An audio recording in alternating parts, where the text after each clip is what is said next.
फडणवीस दादांना हे माहित नाही, फडणवीस साहेबांना, की इथून मागं 13-14 वर्षात काहीच नाही झालं. मग अचानक कसं, आणि मीच का? किती किती किती गुन्हे आहेत असे राज्यात फसवणुकीचे, तर लाखात आहे. मीच का फडणवीस साहेब?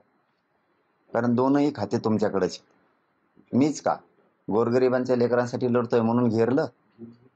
गोरगरिबांच्या लेकराच्या डोळ्यात अश्रू येत ते पुसलंय म्हणून घेरलंय? मी मी आत्ताच का? बरं, मला कसली आधी नोटीस नव्हत्या. मीडियाच्या बांधवाला खरं सांगतो, मी कायद्याचा पहिल्यापासून सन्मान करणारं पोरग आहे. हा, मी मुजोर नाहीये. ते त्यावेळेस नसून नोटीस मान्य न्यायालयाने सांगितलं. मान्य न्यायालयाचा मी अवमान कधीच होऊन दिला नाही. नीट तिथं गुपचूप गेलो होतो आम्ही, पब्लिक जमन म्हणून पुण्यात. आम्ही जामीन घेऊन आलो. आता नोटीस नाही, काय नाही, आणि डायरेक्टच. बरं, डायरेक्ट का लगेच वॉरंट काढलं? बरं, काढीनात का? ते आता हरकत नाही. माझा काही संबंध नाही ना,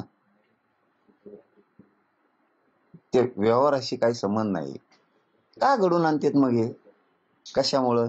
मला बदनाम करायसाठी. आणि मी काय बदनाम होईन बरं त्याच्यात? छत्रपतींचा इतिहास दाखवला. शान आहे उलट माझी त्याच्यात. काय शंभूराजांचे असेच हाल झाले पण त्यांनी धर्म सोडला नाही. मी त्या शंभूराजांचा महानाट्य दाखवलेलं, किंवा माझ्या 2-3 बांधव त्याच्यात होते.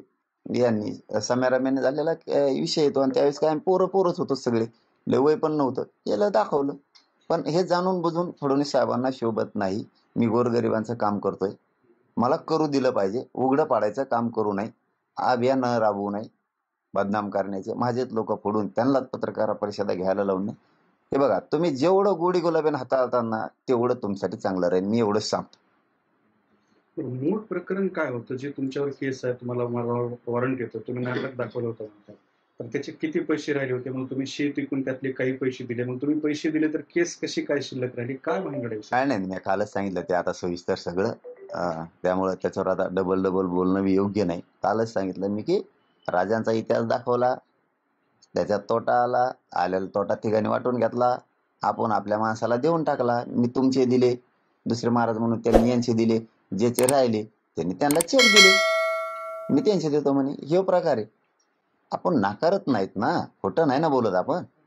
मग आता त्याने दिले का नाही दिले हा सुद्धा भाग आहे. त्यांनी जर दिले असले तर मला काय माहित नाही त्यातलं, म्हणून मी माझं सरळ असतं बघा. आणि आत्ताच का? म्हणजे इथून मागे 13-14 वर्षात काहीच नाही, आणि आत्ताच कसं काय आलं?